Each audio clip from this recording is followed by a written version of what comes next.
Bitcoin is a form of politically neutral money that can't be controlled by a nation state. And for that reason, it's very well suited as a money that's used both internally for trade within free cities and internationally or intercity for trade between different free cities. So I think that Bitcoin is an incredibly important tool that will be used to make free cities grow. It has already been adopted within them.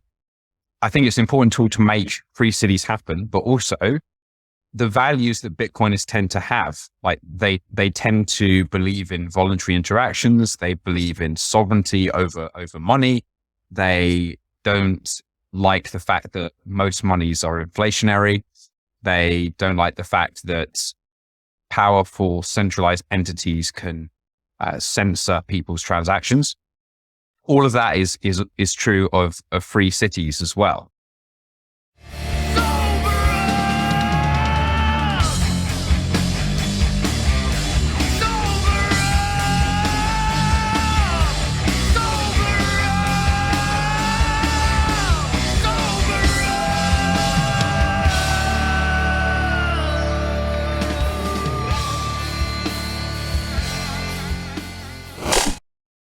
Before we dive into the show, we'd just like to mention a couple of our show's sponsors, things that we care about quite a bit and that we think are useful to Bitcoiners all over. So first up is the Orange Pill app. Download the Orange Pill app today from theorangepillapp.com. Yeah, Orange Pill app. Woo! Rocket ship. Get on board.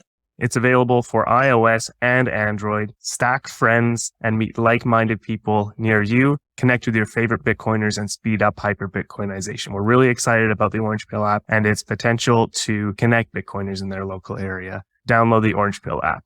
It's not a dating app, but you can use it for dating. Download now. Next up is Wasabi Wallet. It's a great desktop wallet that has privacy by default and CoinJoin built in so that it recycles your UTXOs around so that no one knows who you are after it's done the process. Check out wasabiwallet.io. Make sure that that's the actual link you check out because there are scammers out there who want to steal your Bitcoin, but it works in the background. Tor is built in. And when you send coins to it, the coins you take out are private. So download Wasabi Wallet today. I'm wearing these shades in tribute to Wasabi Wallet because your OPSEC is important. So I'm totally anonymous now, just so you know.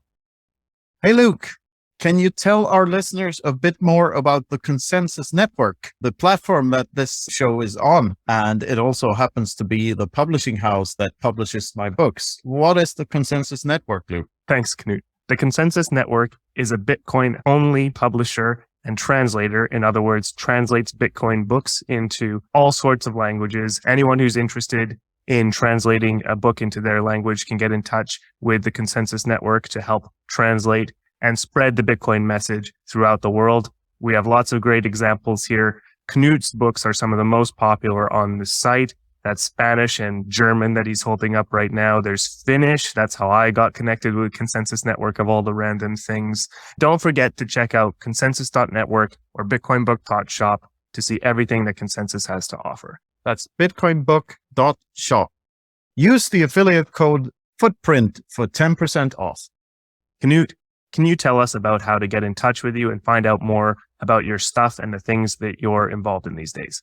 Yeah, sure, Luke. You find most of my Bitcoin stuff on Twitter. So I'm at Knut Svanholm on Twitter. I also have a website, knutsvanholm.com, where you can find all of my books. There's a whole bunch of books. These old two ones, Sovereignty Through Mathematics and Independence Reimagined, are being rehashed into one book that's coming out later this spring with a foreword by Prince Philip. I'm also making a wine. I'm not making this wine, but this is a wine bottle with a Bitcoin bee on it that you can sign up for on my website. And you can also find all sorts of Everything Divided merch if you're interested in that. So that's how you support me. Thanks, Knut. And with that, let's dive into the Freedom Footprint Show. Hello and welcome to the Freedom Footprint Show. We're concerned about your freedom footprint and we want to help you spread as much freedom dioxide as possible. I'm your host, Luke the Pseudo-Finn, and I'm here, as always, with Knut Svanholm. Good evening, Knut. Good evening, Luke. Good to be here. Good to see you again. It's been a while. It has been a while. We're starting to get some gaps. We've been recording a lot these days. It's been nice. Yeah. So we're used to doing one every day almost, and now it's been almost a week. So, but we have a great guest tonight, Mr. Peter Young of the Free Cities Foundation, and a fellow praxeologist and a fellow board member of the Free Madeira organization as well. So welcome, Peter. Hi, guys. Good to be back with you again. Good to see you again. Last time we saw each other in real life was at conference in Prague, the Liberty in a Lifetime conference in Prague, back in whenever that was. October, yeah. But that's a bit of a lie. We had a conversation a couple of weeks back also. We had a video call. Let's call it that. So, how are you? I'm doing well. Gearing up for Christmas. Yeah. Good to be chatting again. Where are you going to spend Christmas? Well, all the free cities were booked. So I'm actually in the UK, working on changing the UK into a free city. In a costly city. Costly city. Why costly city? As opposed to free. Oh, I see. Yes. There's no such thing as a free Christmas.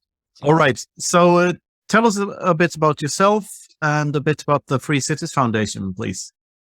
Okay. Well, I started off my career living and working in China, working with the British Embassy and with some companies that were UK companies that were selling products into China.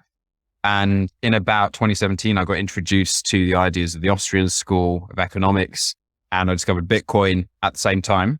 And through that, my ideas about economics, politics, philosophy changed a bit. And I became very interested in alternative ways of organizing society. And through that, I discovered the Free Cities Foundation, which is an organization that is changing governance by supporting small territories that are exercising their autonomy in a more voluntarist direction. So creating systems that maximize the ability of people to trade peacefully with each other without outside interference, without coercion, without regulation. That's something I've been working on for about 2 years now as a managing director.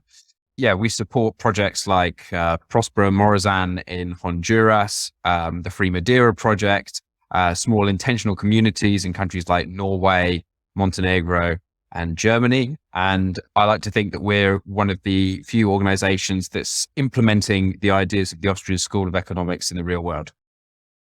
Can you tell us a little bit about, I guess, you mentioned you found Bitcoin in China. I'm curious how that came up and then how that led to how you started working with the Free Cities Foundation, or what the story is there. Can you go into a little more detail about how that happened? Well, I was working at the time for the British Embassy on fairly mainstream stuff related to trade and investment. So I was helping British companies to go to China and sell their products into the Chinese market. And I had a fairly mainstream view about the value of all of that, and that it was fair for the taxpayers to support international trade, to encourage, to boost exports and all this stuff. And I just ended up meeting a couple of what I would describe as like pretty based Bitcoiners in the co-working space in Beijing.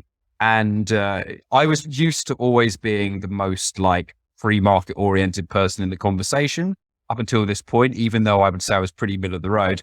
And then suddenly I was getting arguments coming from the other side, like more free market than I was, like saying, yeah, we shouldn't have government funding for science. We shouldn't have government funding for international trade. And I was like, okay, I'm going to engage with this as a serious argument. And I did.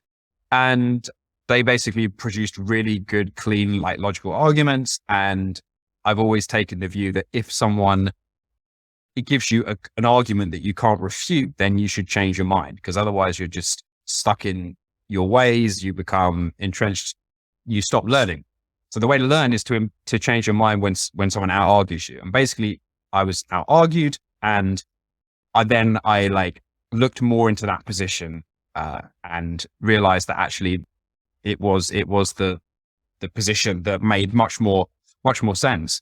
And those people happen to be Bitcoiners as well. And so kind of in tandem with rethinking my views on Austrian economics, I was also learning about, okay, well, if we are thinking that free markets are the best way of organizing society, then there's also this really interesting new tool called Bitcoin for harnessing that power. And so I ended up just like going down the Bitcoin rabbit hole and going down the Austrian economics rabbit hole at the same time. Nice. A tweet is coming to my mind. The Bitcoin, what's more important than the Bitcoin base layer is the Bitcoin based layer, which is Bitcoin's layer of users, of based users that refuse to give in to any pressure. That's the most crucial layer, the based layer. This is a nice tie into how you met Saifedean, because you worked with Saifedean for a while as well. Yeah, still doing the odd bit of work with Saifedean, but I was working quite a lot for him last year. I met Saifedean because I read the Bitcoin Standard and I somehow heard that he was doing an online course. And at the time, it was just a load of plebs and Saifedean on a Zoom call, like me and like Daniel Prince, Timothy Allen. Gigi. Gigi was there. Yeah, he was. I think he was like, there was one that was slightly earlier as well that I didn't get on. But yeah, I did the Economics 11 course, which was the first economics course. And it was kind of random, but really good. Like we all this very diverse group of random people that were interested in Bitcoin for different reasons. Alan Farrington was another one. Yeah. We were all just kind of brought our own thing to this discussion. And it was just like a drumbeat of a cool thing that I look forward to every week. And I got really into it because Saifedean is a phenomenal praxeologist. I would argue, it's him and Hopper really are like the best in terms of the way they write in the modern day, I would argue. And he articulates this stuff really, really well. And so I was kind of reading his stuff. I was then using that as a way of accessing the classic works in the Austrian school, starting off with What Has Government Done to Our Money by Murray Rothbard, but then going into like Human Action, Man, Economy and State. And those are just like, they just kind of cement everything into a really good framework. So Saifedean was instrumental in it. And I would recommend anyone listening to check out his courses and check out his books. Yeah, I can recommend that very same course myself because I took it a year after you, I guess, with a different group of people. But it's a really good course and he's a really good teacher. And I love the fact that he refused to grade people. That's a Fiat-y thing. That's not my job. My job is to teach you something. And I really like that attitude.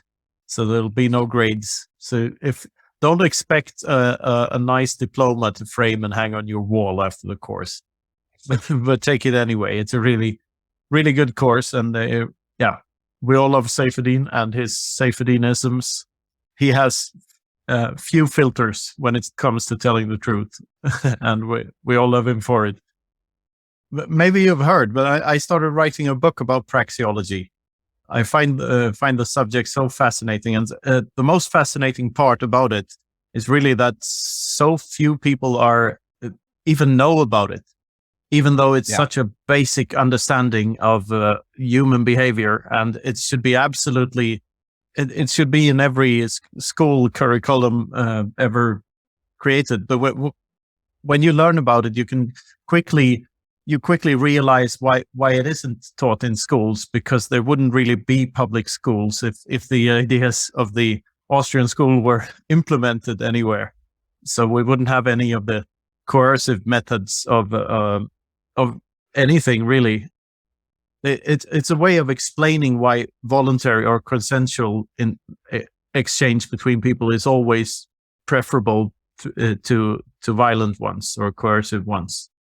And there's a whole lot to unpack there. I think it was Rob Breedlove who told me that, like, just during a casual conversation, that praxeology is to the subjective what mathematics is to the objective. And I think that's the perfect framing. So I immediately stole that. Describe the experience of discovering praxeology in Austrian economics. What clicked and what happened when you fell down that rabbit hole? So just to provide a definition, I would see it as the science of value or the study of value as determined by, I think, humans. So it's how we understand the way that humans cooperate and make choices under conditions of scarcity. And the reason why we have a special word for it is that it's what we call in philosophy an a priori science. So it's a science that is purely deductive. You have a couple of principles that you start with, a couple of axioms that you start with, and then the entire thing after that follows through logical deduction. So for that reason, it's kind of controversial whether you call it a science or whether you call it a study or a framework or a methodology. I kind of prefer the second, actually, because I think science is more directly empirical. So dealing with propositions that can be falsified directly in the real world. But I think basically if you're trying to work out whether a statement is true, you need to have two things. You need to make sure, firstly, that this statement is framed in a logically consistent way. And secondly, you need to work out whether this statement is telling you something true about the real world in an empirical sense, in a way that can be falsified. And we often assume that a lot of things we believe about the world relate to that second kind.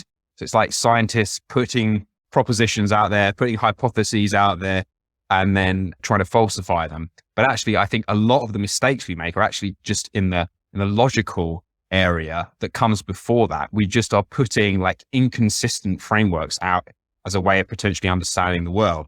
And actually, a lot of those frameworks, like I would argue, the Keynesian framework for understanding economics, they actually have logical fallacies built into them from the early stage. So you can know that they're not true without actually having to test them, even though when you do test them, they also prove to be not very predictably good. So I think for me, the question was, what did it feel like to understand praxeology? It was a process of kind of grappling with lots of questions about economics for a long, long time. And then suddenly having this penny drop moment where a lot of these inconsistencies that have been plaguing my thinking suddenly had a light shone on them. And I realized, okay, there is actually an alternative, logically consistent way to think about value and to think about human interaction, to think about economics. Yeah. To clarify even further, like the opposite of an a priori science is called an a posteriori science. And that's most sciences. Like, as you say, they rely on empirical evidence and that you can test them and show them to be more or less true by having them reviewed by your peers and other people repeating the same experiment as you do, and then compare the results and draw conclusions from that. And that is how all other sciences work, really. There are some a priori sciences. I would say that mathematics falls into the category of a priori science as well, if done properly. I mean, you don't really test the results of mathematics. You come to the conclusion by proving that it couldn't be otherwise than whatever your statement is. And maybe we should give the listeners some examples of these axioms that you can't argue against. The argument axiom is one of my favorite, by the way. I'm deep diving into that at the moment. The first axiom of praxeology, I believe, is that human action is purposeful behavior. So to quote Christopher Hitchens, of course we have free will. We have no choice but to have it. This is like the starting point. If you assume that the assumption we make is that we have free will, because otherwise not only praxeology would be pointless, but pretty much everything would be pointless if we didn't have free will. So we assume that we have free will, and therefore human action, when we do something that is not just an instinct or a reaction to a physical impulse, that's human action, and that's purposeful. So it means that we do something with intent, and we call that a rational thing to do. So rationality in the realm of praxeology means that it's with intent. It doesn't mean that it's, clever or intelligent or anything like that. It's just that it's with some sort of intent. So the logical deduction, you from that, you logically deduct that people value their options. First, they imagine a state of the world where they have done whatever they intend to do. And then they evaluate their options and they choose one action over the other and try to reach an end through some means. And from that basic framework, you can come to a lot of conclusion. And at the far end, when you've logically deducted yourself all the way through trade and what money is and everything, you come to the conclusion that money printing is always bad and that the state is evil. So this is praxeology, the short version. And that's why it's such a hard pill for most people to swallow, because it's understanding praxeology implies that you understand that most of what you've been told about human society and how they function is simply wrong. And not a very, the way we run countries today is probably suboptimal in very many ways. And how does this tie into the Free Cities Foundation? Because I guess the first question people have on their minds is you still have to build these free cities in countries that have the rules and laws of their own. And how can you guarantee that the free city will be free for a long period of time? So in Honduras, for instance, how do you guarantee something like that? Maybe you don't. Yeah. So just to provide a kind of segue from the praxeology discussion into free cities, one of the insights that we discussed on regarding praxeology is that when you sort of study how humans interact, you start to realize that the consequences of bringing in coercive interference in the free interactions of humans often don't lead to the consequences that the person proposing those actions assumes that they will. So, for example, someone proposing that we have a minimum wage that means that people it's illegal for people to work for under a certain amount of payment per hour. People that propose those kinds of policy will tend to believe that leads to people on lower incomes having higher incomes overall. But praxeology can show that that's necessarily not going to be the consequence of the policy in question. So praxeology really is not kind of saying it's good or bad. It's just showing that the consequences of the particular policy are not those that are intended. And really what free cities are doing is that they are recognizing the truth of the reasonings around coercion and them not leading to optimal outcomes for humans, and trying to create systems whereby coercion is minimized and private property from free exchange is maximized. And so we work with jurisdictions where there's a high degree of autonomy for there to be a very low regulatory system. So we don't prescribe what can be built within a given jurisdiction. There isn't a high level of variable taxation. Generally, taxation is kept low so that the interactions within the system can be purely voluntary. And we're working to establish these zones in various countries. I named a few examples at the beginning. But to the question of how you guarantee that they're actually going to be protected, of course you can't guarantee it, but you can take certain steps to ensure that there is a high degree of protection. So the zones that we work in, they have got constitutional guarantees. So I'm thinking of the Honduran zones. They have constitutional guarantee, and they also have international investment treaties that protect the international investors that are within the zone, such that if their rights are undermined, then the assets of the Honduran government overseas can be subject to seizure. So that's quite a strong protection for the zones. But then I would say there are also many examples of other small states that have existed in the past that have grown very, very strong, very rapidly because of their economic success. And I would give, for example, Singapore as a good example of that.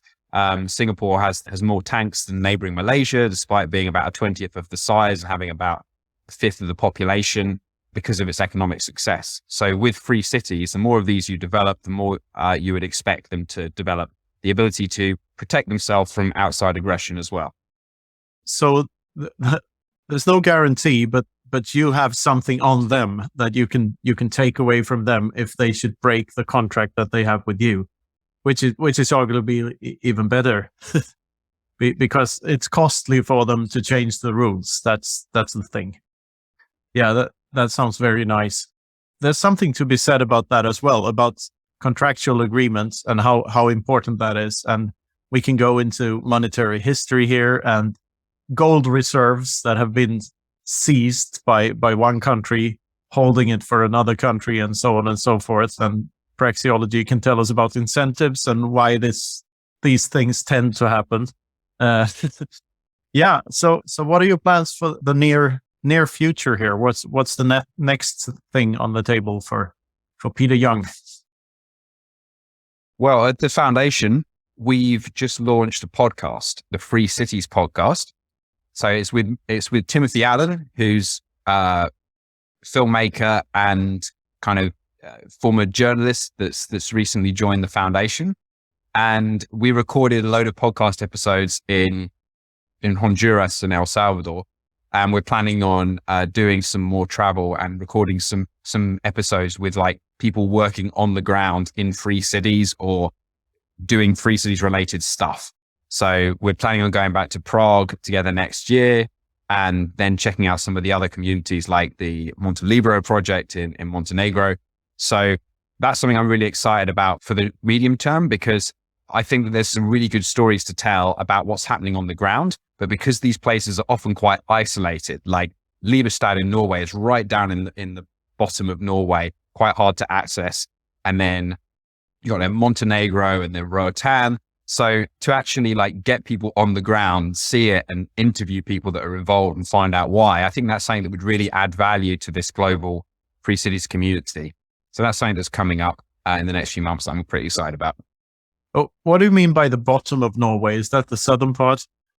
The southern part, to be very technical, yes. Because Norway feels like a country with a lot of bottoms.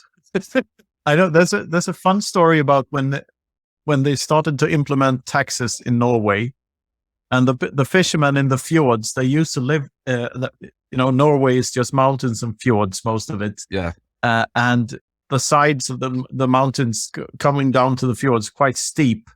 So the fishermen used to live up in a cottage on a hill somewhere, and have like what do you call it, rolling ladder down to a boat somewhere in the fjord. And when the taxman came, they just rolled the ladder up so he couldn't reach them.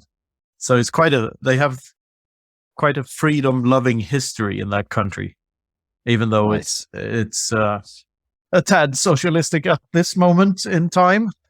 Like every other country.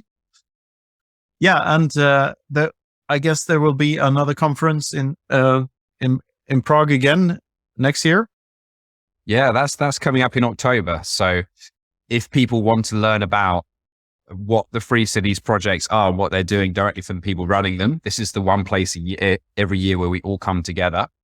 It was really good to have you there this year, Nut as well. Yeah, how did you find the event? I found it very, very refreshing after three Bitcoin conferences in a row. It was nice to be mingling with some people that weren't necessarily totally Bitcoin focused, because like those are the events where you can actually orange pill people also, which we as you know, we took that role to heart and tried to orange pill as many people as we could.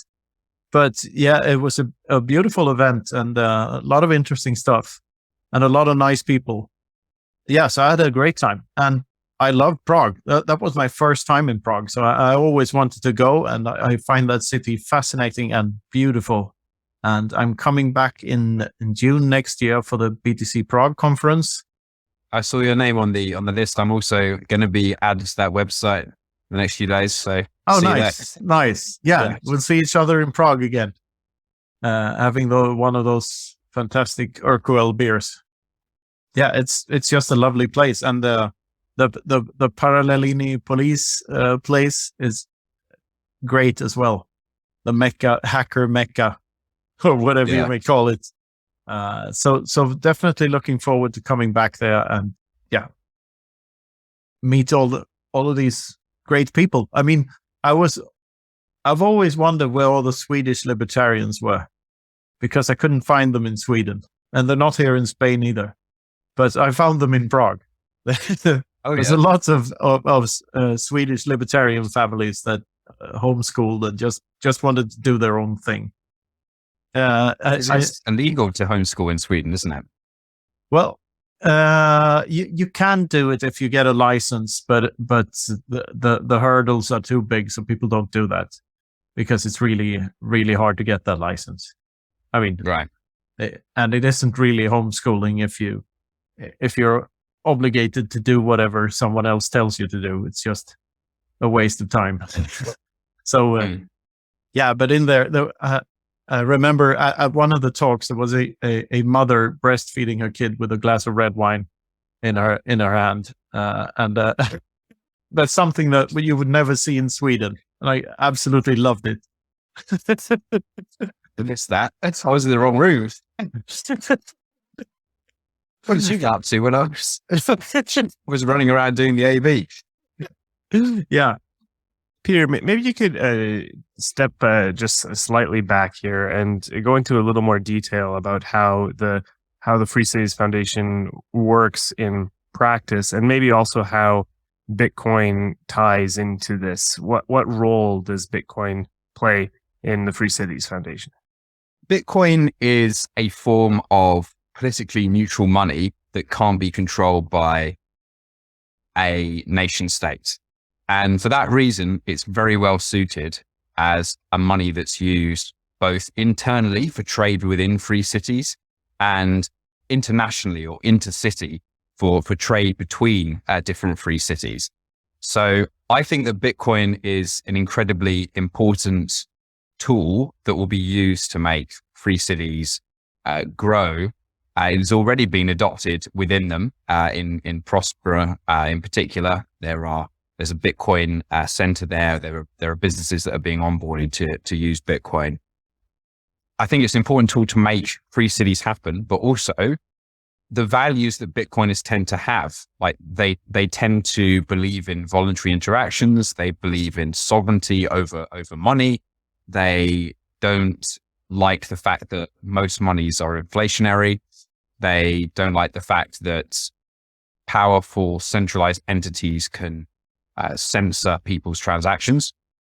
All of that is true of free cities as well. Like, they are also optimized for voluntary interactions. They also prevent powerful entities from being able to exercise coercive authority over individual people. So in terms of the values that they represent, they're very similar. And so that's why we have so many Bitcoiners that are at our conferences and are interested in the concept.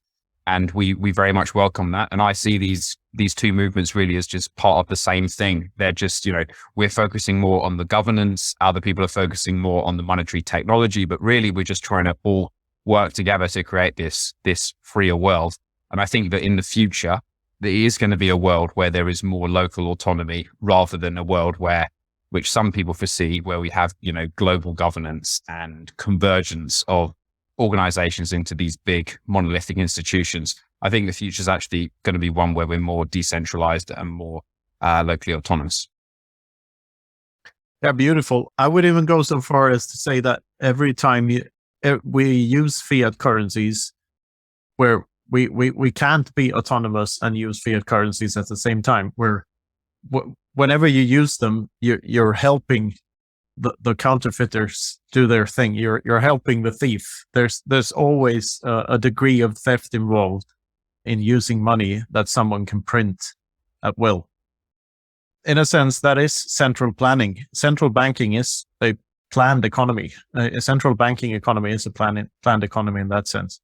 Last time we chatted, we had a discussion about fractional reserve banking. What I know about it, that the bankers can lend out. They only need to keep a fraction of what they can lend out in their vaults, so to speak. Right. But then there's a whole discussion about what counts as an asset and as a liability. because they also count things that aren't really assets as assets on their balance sheets. So what's the thing there? What's your take on that? So I think that the term fractional reserve banking is misleading because it implies that there is a hard reserve ratio over which banks cannot go without having to declare bankruptcy. Something like this used to be the case in the 19th century, but is no longer the case. At the moment, there are regulatory requirements that the banks generally have to fulfill, but they're not hard legal. Often they're not hard legal requirements that require the bank to go bankrupt. They tend to be liquidity requirements rather than hard reserve requirements in terms of the classic model of having to hold a certain amount of currency relative to the loans that you extend. So to take a really simple model, the fractional reserve kind of classical model is that if you are lending out $9, you should have at least $1 sitting in your vault, so that if people suddenly turn up and say, I need $1 back, you've got $1 to give them. And if you, obviously, this is the assumption is that not everyone's not going to come for their $9 at once, but there has to be a certain amount. You have to be able to meet your request for money on demand to a certain extent. Now, there's typically a ratio that people use is for illustrative purposes, because it's kind of true, is 10 to 1. Like banks have to hold $1 for every 10 that they lend out. But my contention is that actually that's not how modern banking actually works. You just have to hold enough liquid reserves, which can be highly liquid instruments like government bonds or corporate bonds, rather than actually the asset itself. And when you look at regulations like Basel III, they have liquidity requirements, but they're not hard requirements where like, oh no, you've gone over, like your credit card overdraft, you've gone over, you're going to have to pay a fine. It's like they assess the bank's liquidity like regular intervals, and they kind of work out whether they're healthy or not. But actually all banks need to be able to do in the most circumstances is be able to fulfill their settlement obligations to people. And so for that reason, you can have quite a lot of expansion of credit before it becomes a hard problem for the bank, as long as people aren't like excessively claiming their deposits back all at once.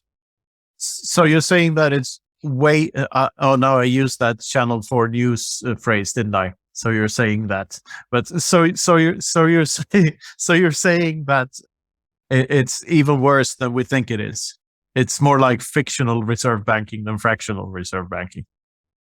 I'm not even saying that it's that in itself that I've just described is bad. I don't think that's bad.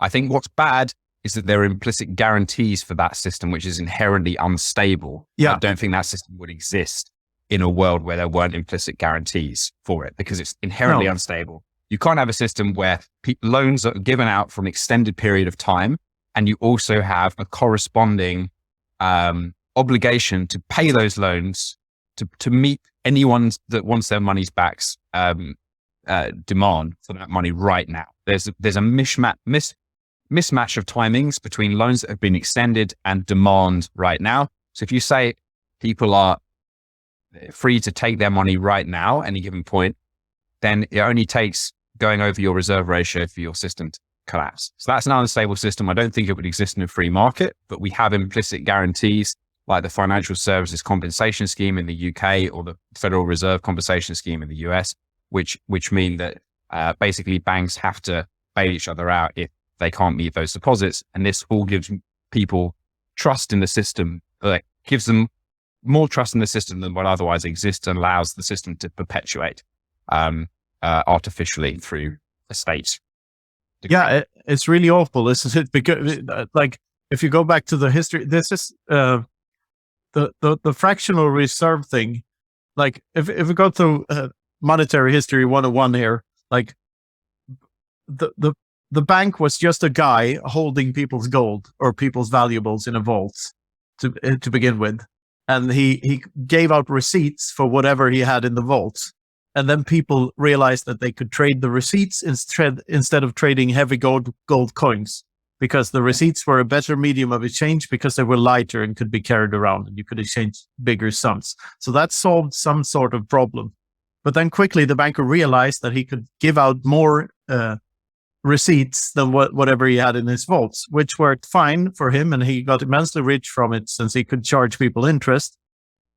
Until there was what you described before, which is a bank run, when everyone wanted to withdraw everything at the same time. And usually that ended in the banker having to run away or being chased down with pitchforks and torches. That's until they invented the most evil institution of all, which is the central bank, which acts as an institution that can basically bail out all the smaller banks to prevent catastrophe from happening whenever a bank is about to go bankrupt. This is what should I say, layman's version of what's actually going on. But then this has been going on for so long, so that nowadays they don't even need a fractional reserve. There's just this regulatory system with layers and layers of bureaucracy, and the banks have obligations to one another, and there are bailouts and bail-ins happening all the time.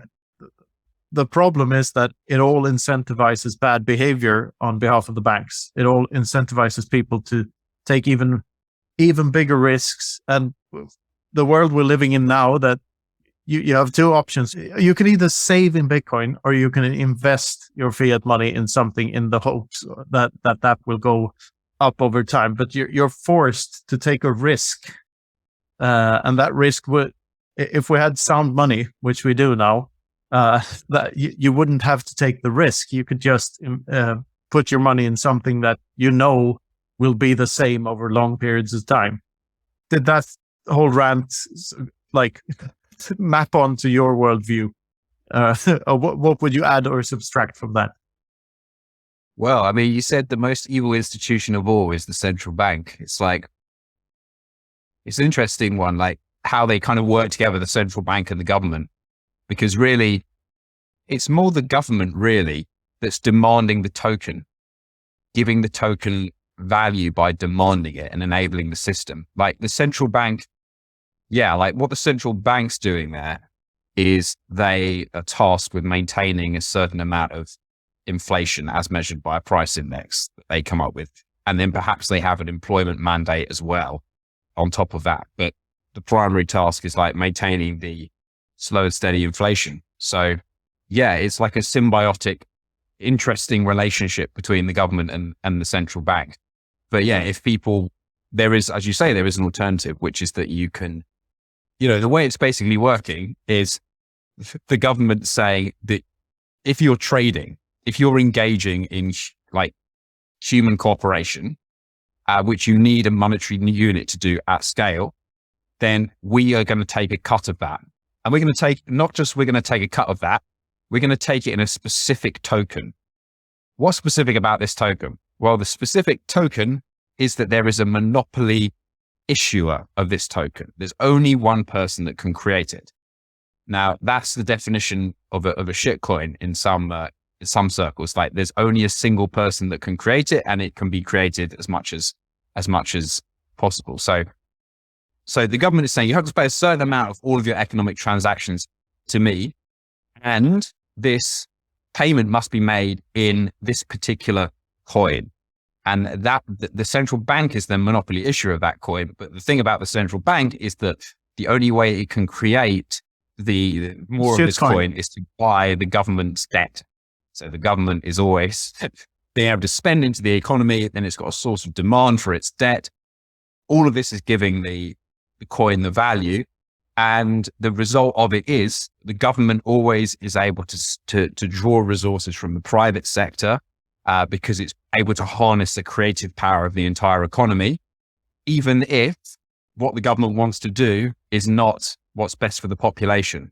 What's happening in the private sector is the reflection of people's voluntary choices. And the government is then coming in and saying, I don't think those voluntary choices are the right thing. I know better, so I'm going to take those resources away. And necessarily limit what you can do in the private sector as a result. So yeah, if you don't want to be part of that system, then there is an alternative, which is just to use a medium of exchange, a commodity that does not rely on coercive demand for the token and inflation, but instead is just a unit which cannot be inflated and which can be exchanged freely and perform the functions that you want from trade without buying into that system I've just described.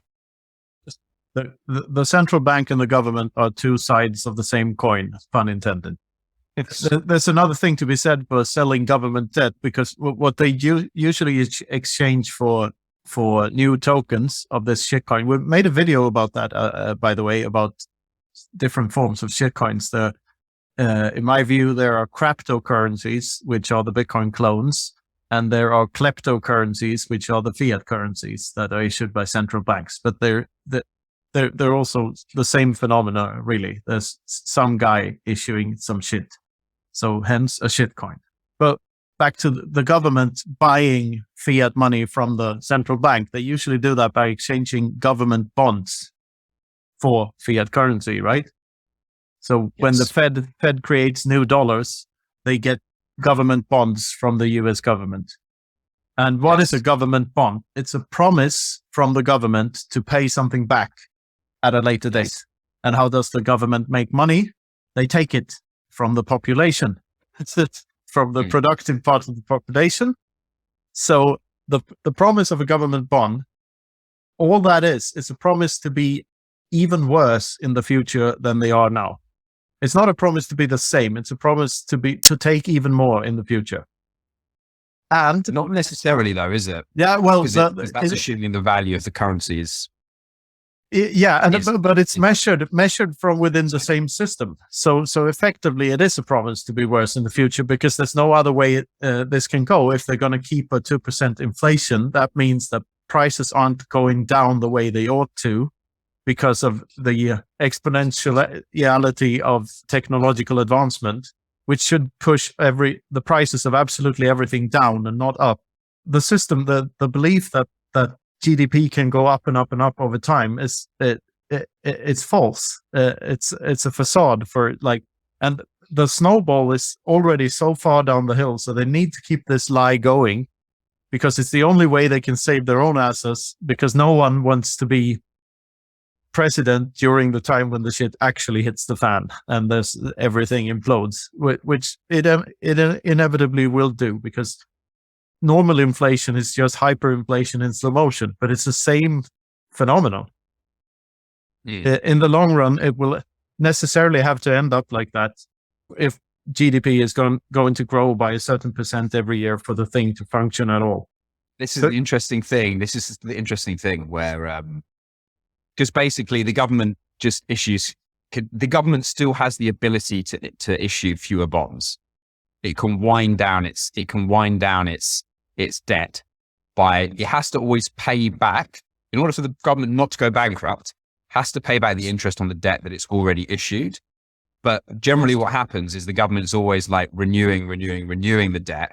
It is possible for the government to still meet the obligations on its bonds by just issuing fewer bonds in the future. And what that has is that has a deflationary effect, which means the value of the currency is going up less than it would otherwise, it's going compared to other fiat currencies.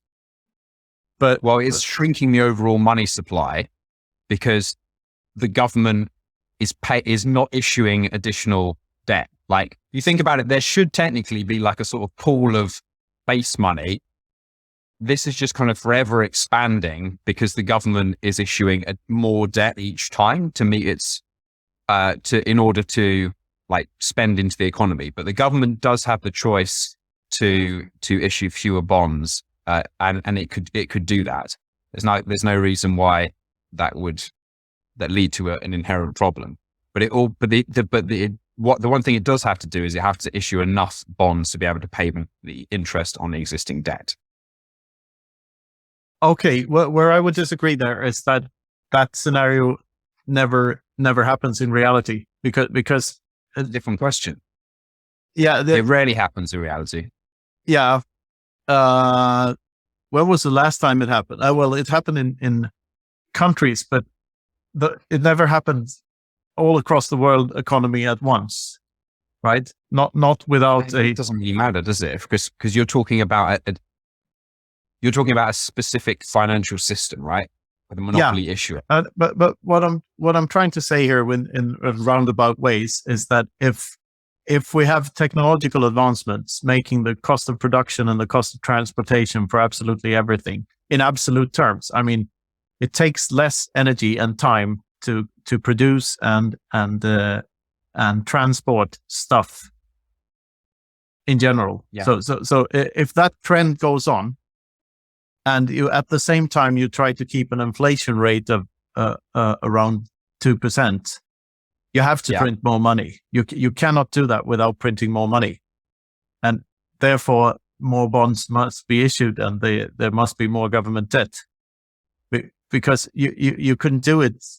You couldn't at the same time shrink that without ending up in deflation, which would be a good thing because everything would unwind and prices would come back to what they should be.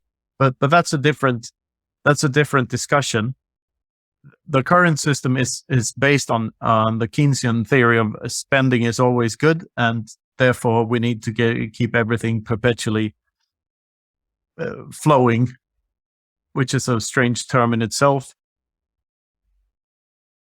But yeah, I see what you mean, that there's a theoretically the government could just stop issuing bonds and turn the whole thing back around again. But I think the likelihood of that happening is, beyond minuscule. I just don't see how that could happen in a world where so many countries have a GDP that is lower than their debt. A lot of countries have more than 100% debt that is more than 100% of the GDP. Like they have to pay more interest than they can get money in, like Spain and Italy and Greece and so on. But those aren't the same thing, are they? Like I mean, why would GDP be relevant? GDP is kind of arbitrary because it's what a country spends in a year, whereas you could for any time frame. Maybe I'm using the wrong terms here, but what I'm getting at is that in order for them to pay the interest, they need to get the money from the economy, and in order to get the money, if the only way to acquire that money is through taxes, they will eventually stifle the economy by raising the taxes too high, and thereby stopping the whole process, and then the crash is inevitable. How do you view the future of the US dollar, for instance, which is the world's reserve currency? Like, do you see that ever hyperinflating? And if so, what's the time frame? Well, how do you see this thing playing out? Okay, so how long has the US dollar got before hyperinflationary collapse? I think we've got at least another week of the current system being in place, possibly two. It's hard to say. You're optimist. I'll have to do my calculator. I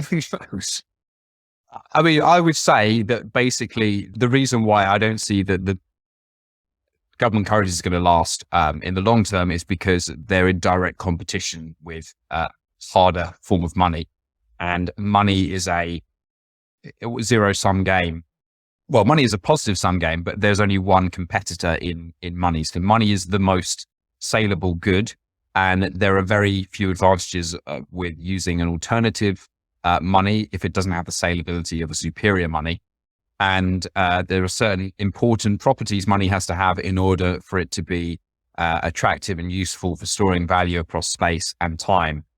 And I would argue Bitcoin has these functions in a much more superior way than any other government currency does. And even though the US dollar is the most dominant and the largest market cap of any government currency, I think the logic applies to that as well. So I think eventually we're moving to a global Bitcoin standard where Bitcoin is used as the medium of trade. I would love it to happen quickly. I suspect it's going to take quite a long time, and this is going to be a journey that we go on for the rest of our lives, and we probably won't see. I actually suspect that's true, but we're going to see it happen gradually. We're here for the early stages of it. But that's just a complete speculation and hunch. Yeah, I haven't got any empirical data to throw in there. We don't need empirical data. We are a priorists, aren't we? So yeah, we're on the same page there, definitely. Peter, thanks for this. I know you got to run here, so can you just tell our listeners where they can find more about you, the Free Cities Foundation, where they can connect with you? Yeah, sure. So our website is free-cities.org. And if you search that, you can find links to all of our social media at the bottom of that page. We've got Twitter, Getter, YouTube, LinkedIn, Instagram. As Nut said, we host a conference every year. If you want to learn more about Free Cities, that is the best place to do so. So if you go to lifetimeliberty.com, you can find out more about our conference there.